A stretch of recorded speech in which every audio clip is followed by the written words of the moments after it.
Well, thanks for joining me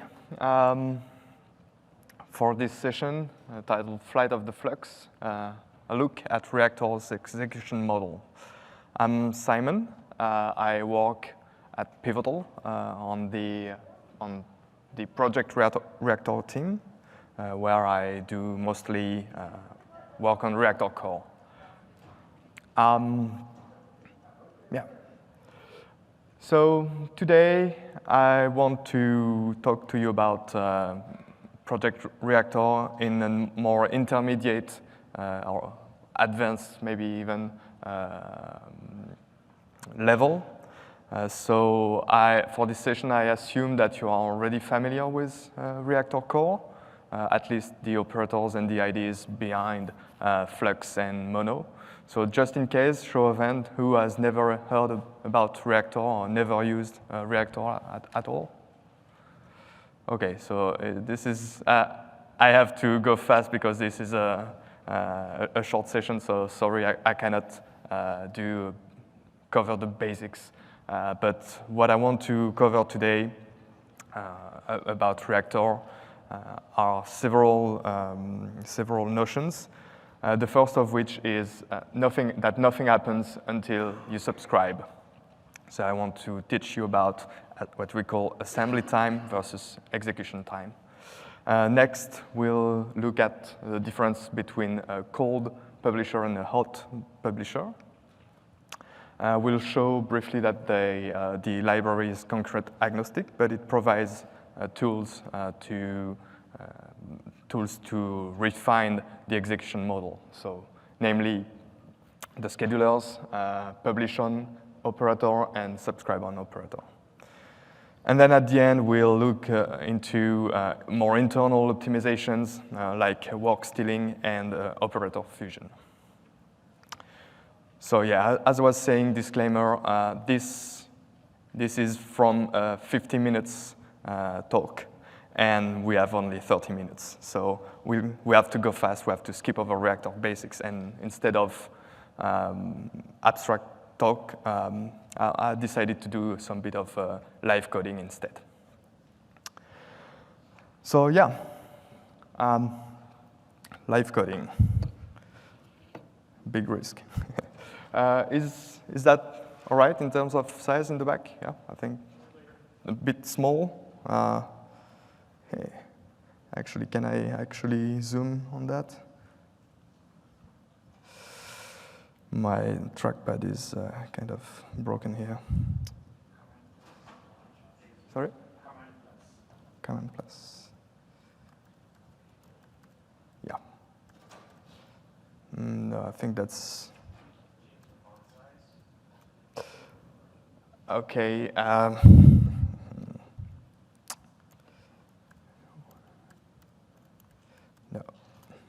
Yeah, I think I'll go with it, sorry. I'll try to describe what I do a lot. So I want to start with the notion that nothing happens until you subscribe. And to demonstrate that, I'll just use a very simple example of a flux. So here I have a flux of a string.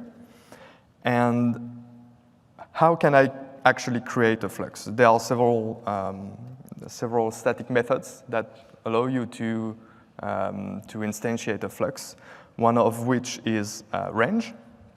So I can do a range that generates numbers between 0 and whatever. So I can generate numbers starting at 0, and I want 4 integers.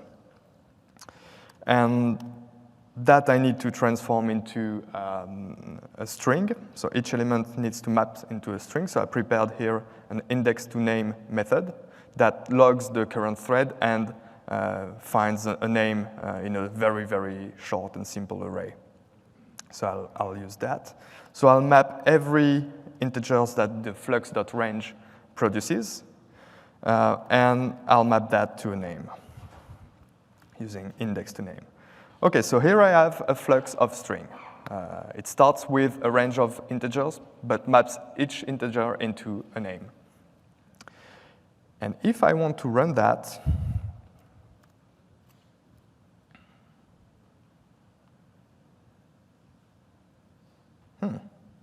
nothing happens. Why? As you might have guessed, nothing happens until you subscribe, so I'm missing a step here. I need to actually subscribe to this stuff. So actually, I need to call flux.subscribe. So until you subscribe, what you've done, you've just declared an asynchronous pipeline. You've just described what you intend to do with the data as it becomes available.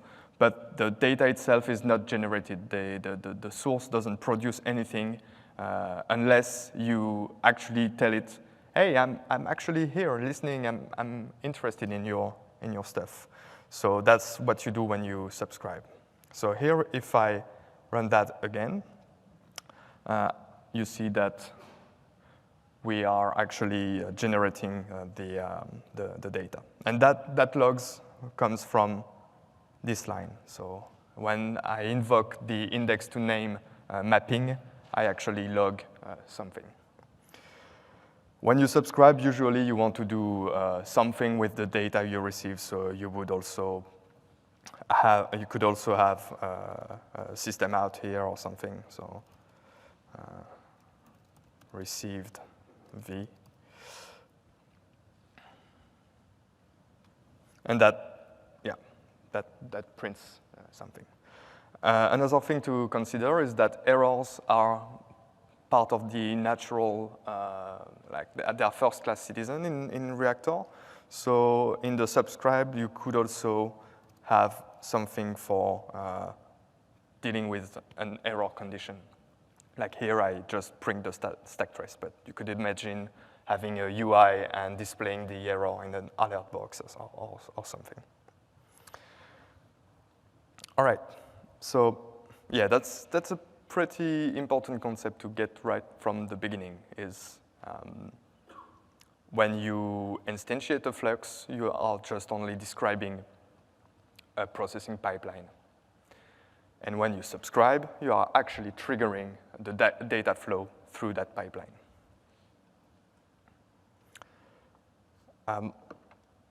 So this is generally true until it's actually not the case.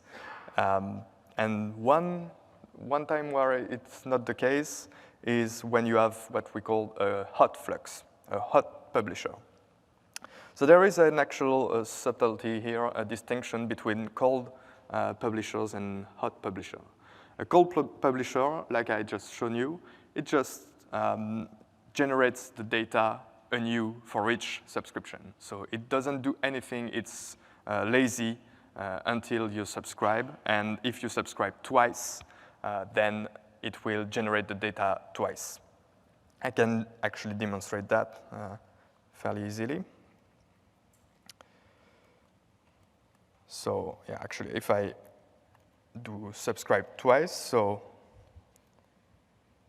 here I say first received, second received. You'll see that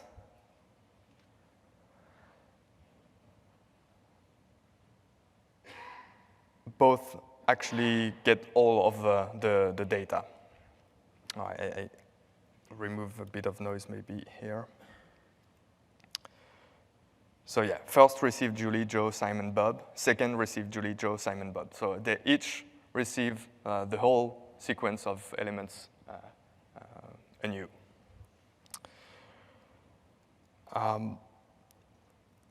Maybe another better demonstration would be with something that's created from an incrementing number, for instance. So could have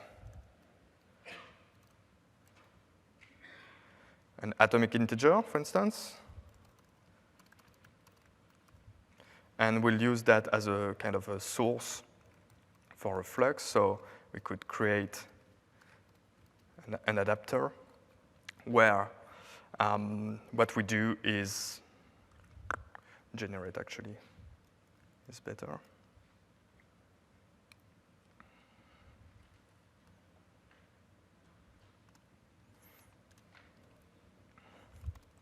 And when we say here, I will send count.increment and get.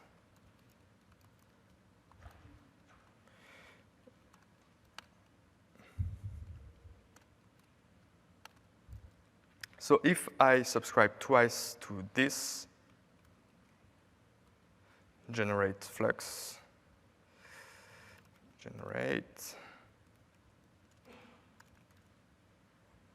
we should see that it's actually ever incrementing.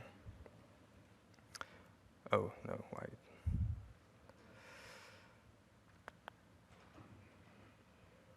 Yeah. Let's take like 4 elements.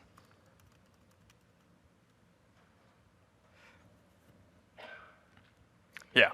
So the first one received 1, 2, 3, 4.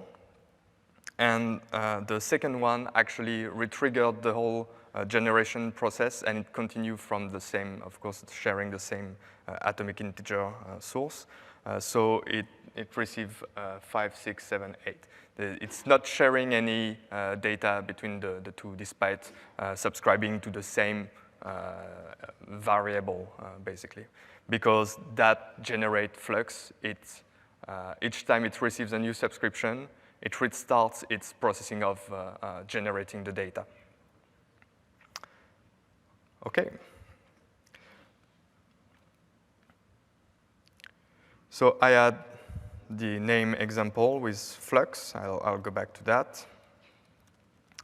How can we demonstrate a hot flux on the other end? Well, there's a way to transform a cold flux into a hot one. For instance, we could do use a connectable flux. So we could do flux.publish. And this lets you decide when, even if there are multiple subscribers coming in, you decide when they actually connect to the source. So this becomes, let's call this cflux. This introduces a connectable flux, the notion of a connectable flux. And maybe we want to wait for this guy to come in before we actually trigger the source. So we do something like this. So we transform our flux into a hot publisher that will wait for that connect method here before actually triggering the source. So we set up a first subscriber to that connectable flux. And this one should receive all the messages. And if after the connect there is a new subscriber that comes in on the other end, the second subscriber, it will receive only the new messages, basically. So if we run that, we only see data for the first subscriber. Why? Because by the time the second subscriber has come in, subscribed, the hot flux was terminated. It didn't emit anything after, and so the second subscriber just sees nothing. We can make that a bit more interesting. Let's introduce delays between every element. So let's say duration of millisecond 500. And let's wait for 1 second here. Or, yeah, 1 second before connecting the second subscriber.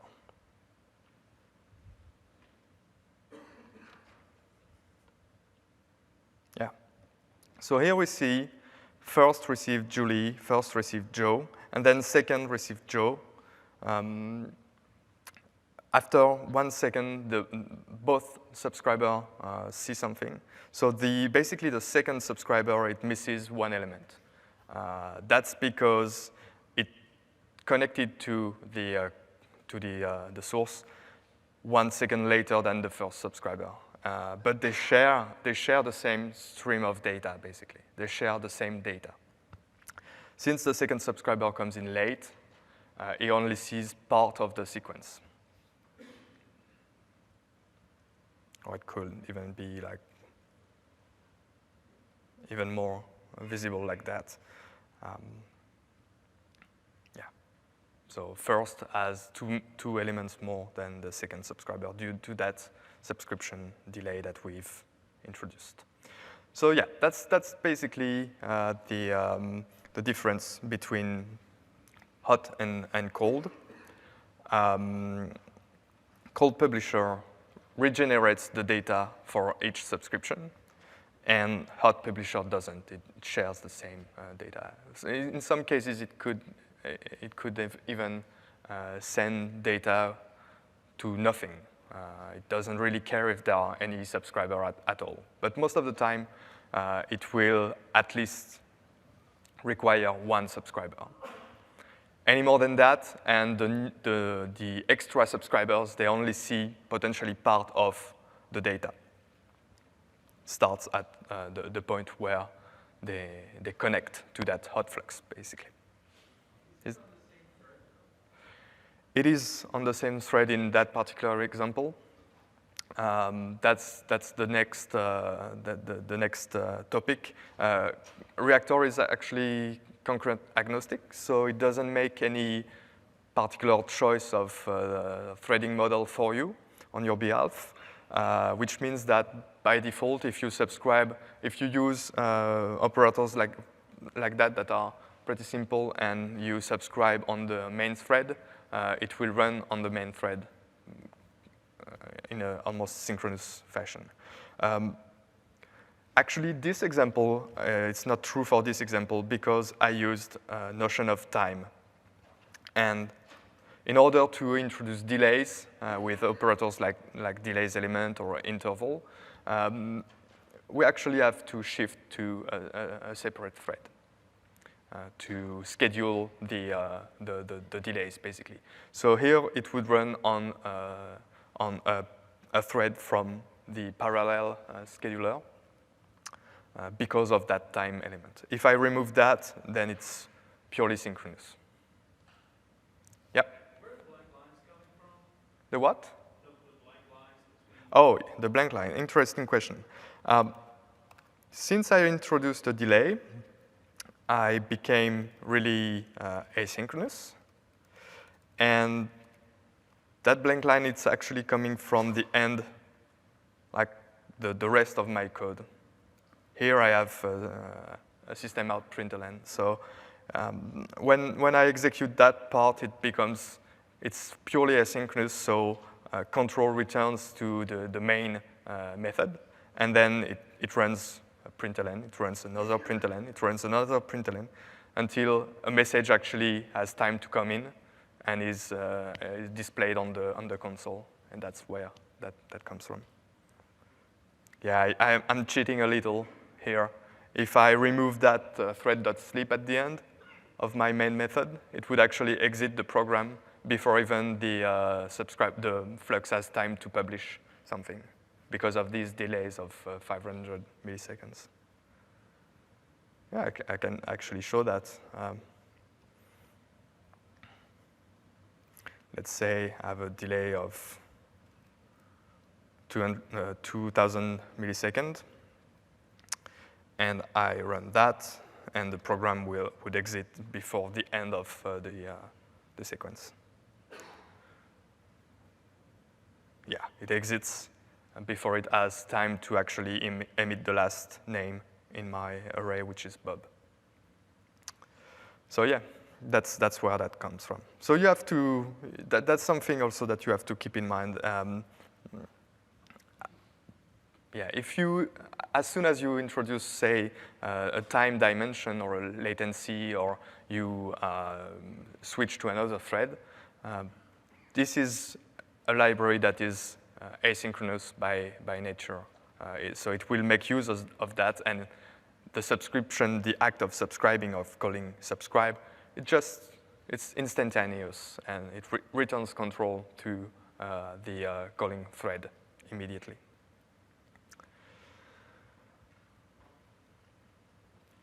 All right, so this is, as we saw, introducing a notion of time is a way of introducing like a particular execution model, or rather execution context. But most of the time, the other operator, they don't make any assumption like that. It's only when you have to introduce a delay or schedule an operation in the future that reactors actually makes that kind of decision for you.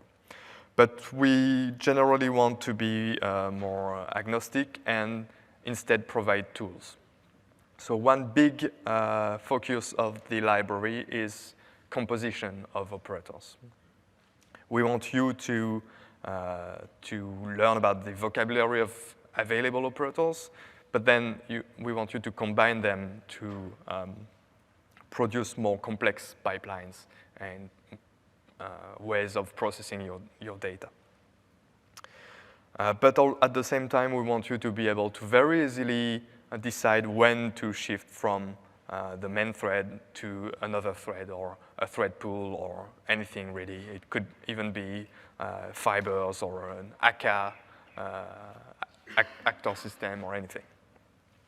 And for that, we have two operators, which are publish on and subscribe on.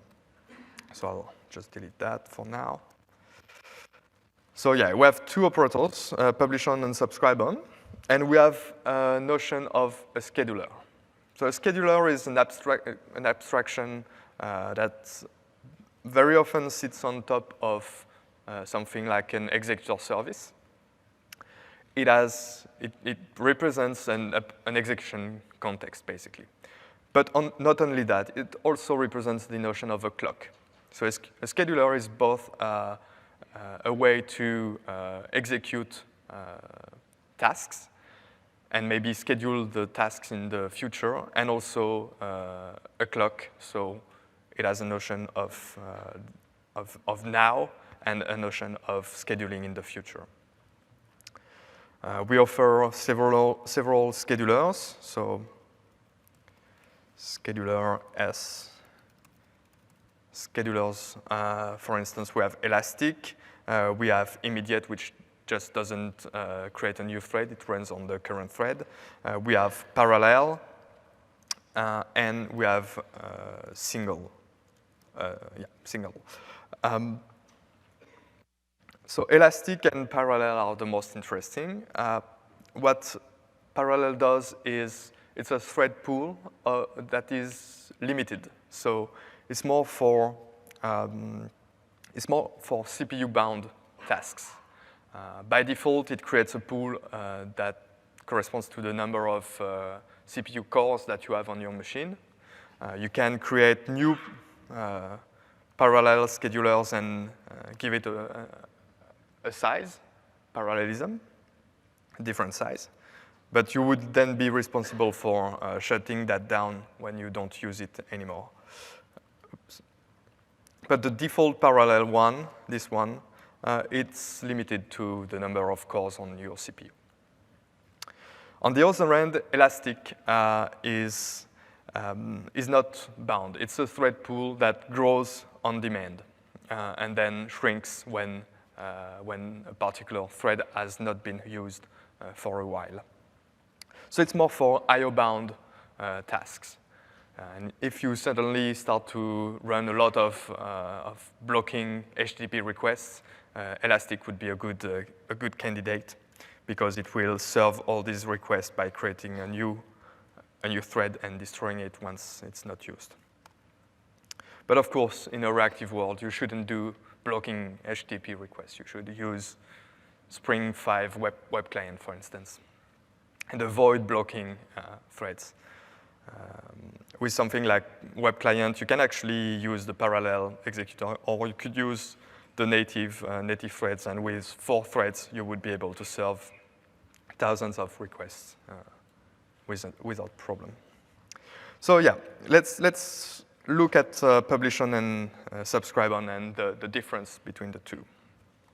So here I have a scheduler, and say I want to, so you noticed earlier I was printing the thread, current thread.getName, when I was mapping from an index to a name. So let's do that and see what happens if I do a publish on top. So just to remember, system.out println, I'll print just the names, and if I run that and uncomment that actually. Yeah, so during the mapping phase, when I apply the map operator, I transform an integer into a string. And here in that method, I actually add a logging, so to speak, because this is system out, sorry. But yeah, I'm printing the current thread. And here we see that it's actually running the mapping operation in the main thread. And then at the end, it's printing the name. What if I use publish on? So if I introduce publish on, things change a little. We'll see.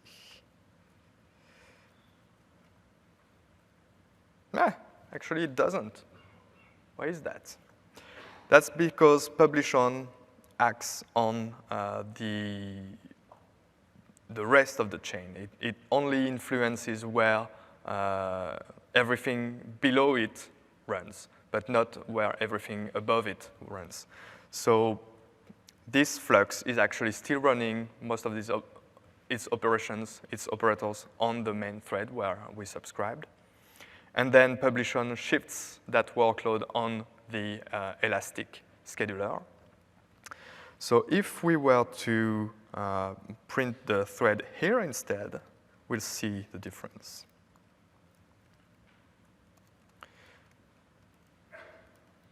Finally received.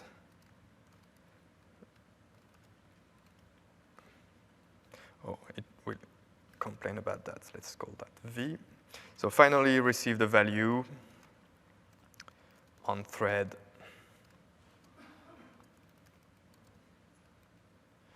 get name. OK. So if I run that, there we see a difference. So the mapping operation runs on the main thread, but the final display of the data, the final phase, runs on the Elastic thread number 2. And all of these elements are published on the same thread. We could also do something like that, like introduce an intermediate operator that will show the thread and just plain subscribe without any particular operation. And this would display the same. Yeah, and if I don't do the publish on, what will happen? Yeah, all the sequence runs on the same thread, on the main thread. OK. So that's publish on. Now let's do the same with subscribe on, and let's see if there is any difference. So I'll copy that. And instead of using publish on, I'll use subscribe on. Subscribe. Yep.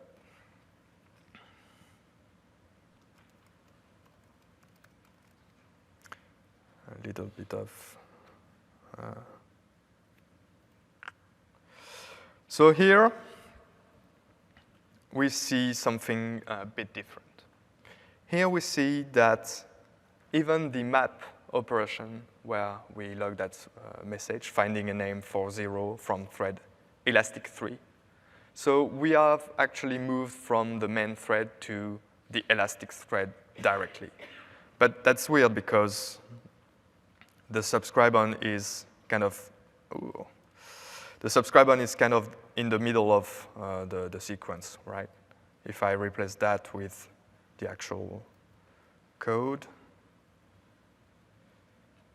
yeah. So here,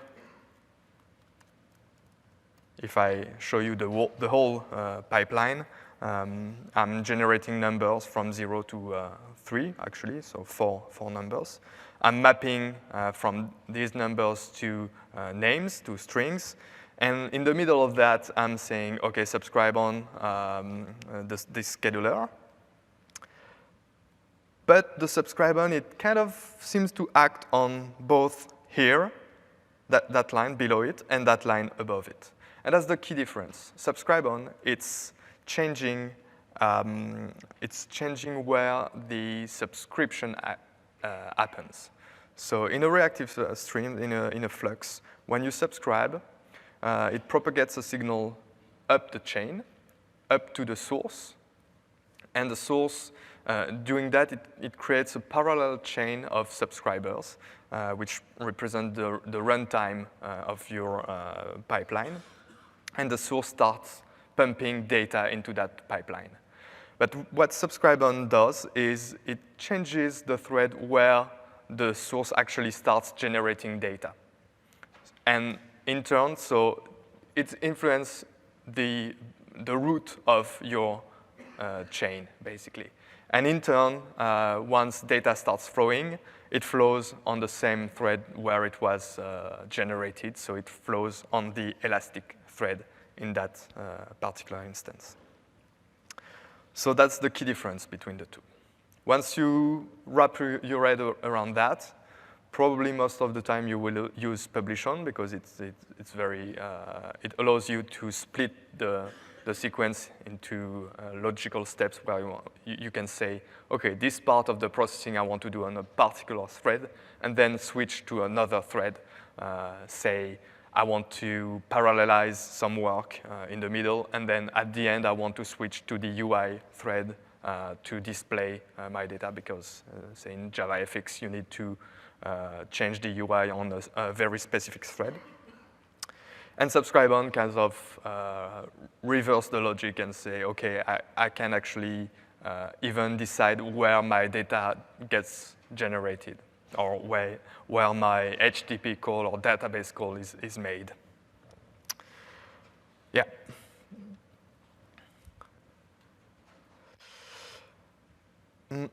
So yeah, that's very important to keep in mind. Hot versus cold. Nothing happens until you subscribe to a cold publisher, and then you can easily in Reactor you can very easily switch from execution context to another using schedulers and publish on or subscribe on.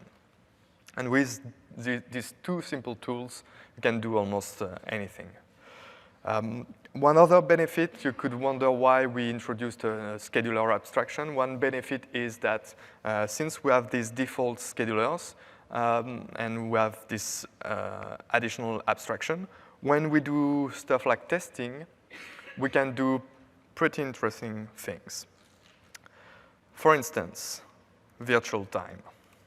So we have a step verifier that allows us to, usually in JUnit test, to assert a sequence. And it has a with virtual time method. And when I do that, I say, OK, I want to test flux.range 1.4. And this will delay elements duration of hours 5. So one element every 5 hours. And I want to unit test that. Well, if we didn't have a scheduler, it would run in real time and take several hours. With the scheduler abstraction, we can plug in a virtual time scheduler where you actually move the clock yourself as part of the test. So we can do something like we expect a subscription, and then we await for duration of days 1, should be enough. We expect 4 elements, and we verify that it completes. And this would run instantaneously. So you don't really care about that. Yeah. Actually, it only takes some time because I have a sleep here, but it's instantaneous. If I say I expect 5 elements, you'll see it will also fail very quickly. But still, it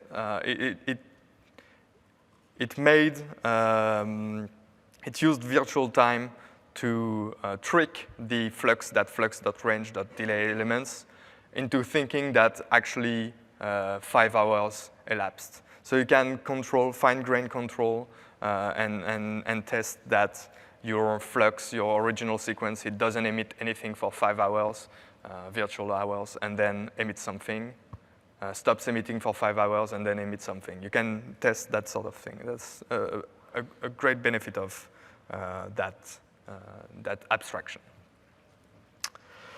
All right. I think I have like 4 minutes to talk about more internal stuff. So I'll be very quick. This is something that you don't really see, but it's optimizations that are part of the library. Most operators, as I was saying, they run on the same thread that they receive data from. But in some instances, some operator could combine data coming in from two threads. And in that case, we have an optimization in place called work stealing. What happens is there is these kind of operators, they have kind of a shared internal queue. And then they have a pattern using a pattern that is called a drain loop. So once on first thread, the operator receives an element, it will push that, store that temporarily in the queue, do some work on that element. But what if at the same time the second thread receives an element as well? Well, that second thread, it would just offer that element to the queue, but instead of starting work on the element, it would just exit. It would detect that there is already a thread actively working on that queue. So it exits, and the second thread actually steals the work from the queue. From the blue thread, the orange thread steals the work. So it continues the loop and say, okay, I still have something in my queue, so I will process it as well, and then exit. That's the basic idea behind work stealing, is that that blue thread, it has very limited responsibility, just pushing the element in the queue, and then the actual work is done by a single thread, which is more efficient in the end. Less round trips and less synchronization between threads. And also, I wanted to briefly talk about Operative Fusion. So we have 2 types of fusion in Reactor, macro fusion and micro fusion. Macro fusion is when you have the similar operator several times in a row in your sequence, and then we'll fuse that into as if it was a single operator. So there's a single instance. We instantiate a new variable each time you use an operator generally. But here there will be only a single operator. And we just combine the predicate or the functions. Microfusion, on the other end, is when you have different operators, like map, filter, will detect that these are kind of compatible with the fusion process. Sorry about the misalignment here. And usually these operators, they keep an internal queue for back pressure purpose. So temporarily storing an element if there is no request for it, and then pushing it once the downstream is ready to consume. So bounded queues here that are local to each operator. But with microfusion, we detect that these operators are compatible, and it actually becomes a single transverse queue. So we have less allocation and less less risk of filling up queues for nothing, basically. Yeah. So that's like a very quick look into some of the optimization that are in place and some of the notions, more intermediate notions in Reactor. I hope that you learned something today. I unfortunately don't have time, I think, for questions, but you can reach out to me on Twitter or catch me on the floor of the conference here. Thank you for your time. And